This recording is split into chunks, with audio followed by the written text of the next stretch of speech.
Sami Nader, he's a director at the Levant Institute for Strategic Affairs. So Sami, welcome. And as we're just hearing there from Selina, a lot to discuss between Israel Katz and Pete Hegseth. But what are they going to discuss in regard to the latest escalation that Israel has been involved in the Middle East? How do you think that conversation is going to go, given that we know that the US is saying that they weren't given a heads up and that Trump was not happy about it? Yeah, definitely. This would be a hard attempt to try to align the policies of Washington and Israel on some critical issues, including Gaza, Syria, Lebanon, and Iran.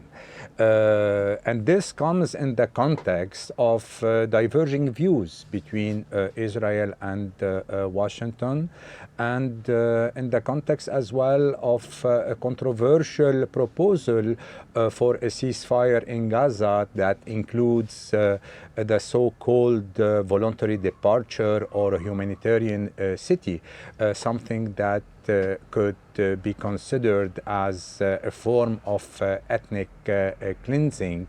And these ideas are are inspired by the President Trump plan to redevelop Gaza, but that it stirred widespread condemnation from the international community as being a direct violation to international law. So when it comes to Gaza, the objective of Katz will try either to gather US support for his plan or the Israeli government plan, or try to clarify the degree of acceptance of Washington to the two items I mentioned, especially that Mr. Katz is known for wanting to maintain a military presence, military Israeli presence inside Gaza. So he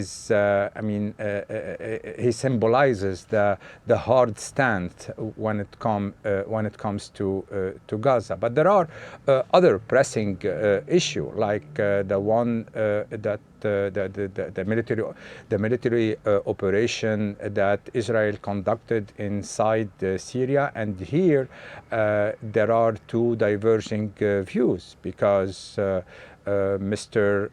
Tom Barak, since day one, has been very supportive to, and who is the U.S. envoy in Syria and in Turkey, as well as in Lebanon, has shown direct support for the Shara government, which bluntly contradicts Israel military operation inside Syria and their critics or even attacks on the Mr. Shara government. And here Mr. Katz will try to bridge the gap between the U.S. position regarding Syria, as far as it is represented by Mr. Tom Barak, and the reality on the ground.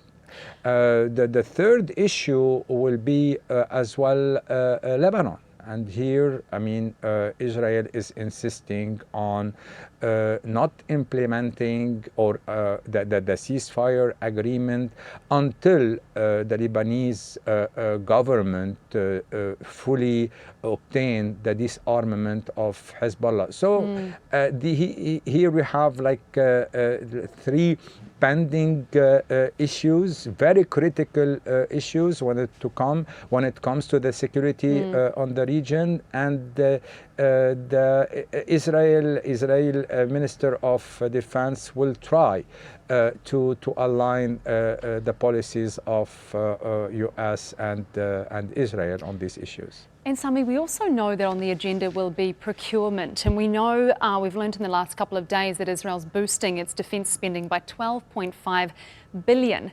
What is this going to mean, in your view, this boost in spending? for the war in Gaza and for other conflicts in the region, the most recent being, of course, Syria? Yes, this shows how much Israel is reliant on U.S. military support, on U.S. financial support, and as well on U.S. operational support. We've seen that the strikes on Iran could not have been successful or could not have accomplished its objective without the American direct assistance. But as well, Israel combating on like 5 fronts at the same time.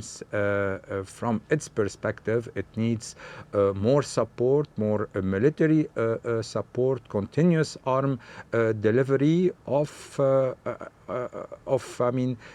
qualitative type of material, as well as an important financial package, because this is putting too much pressure and a big burden on Israel fiscal position. And Sami, we know that the two are close allies, but we have also seen Donald Trump express frustration. He expressed it about Iran and Israel. He expressed it about frustration a couple of months ago about Netanyahu's ongoing war in Gaza. Do you think that frustration from the president will translate into any change in the closeness of that relationship at all, and Israel's ability to continue doing what it's doing in Gaza and also now in Syria? I think it may push the American president to shun Israel, or to defocus from the Middle East, leaving Israel alone to deal with this with this 5 open fronts alone.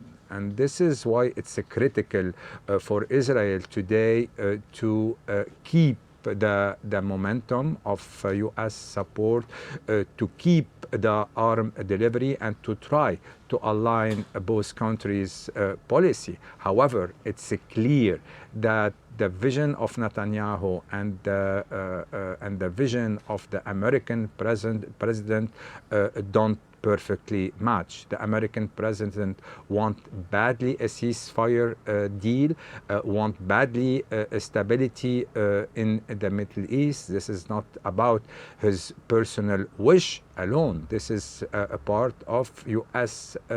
interest, while Israel doesn't seem to be totally aligned with this vision and U.S. objectives. Okay, Sami Nader, Director at the Levant Institute for Strategic Affairs. Always appreciate your insights. Thank you.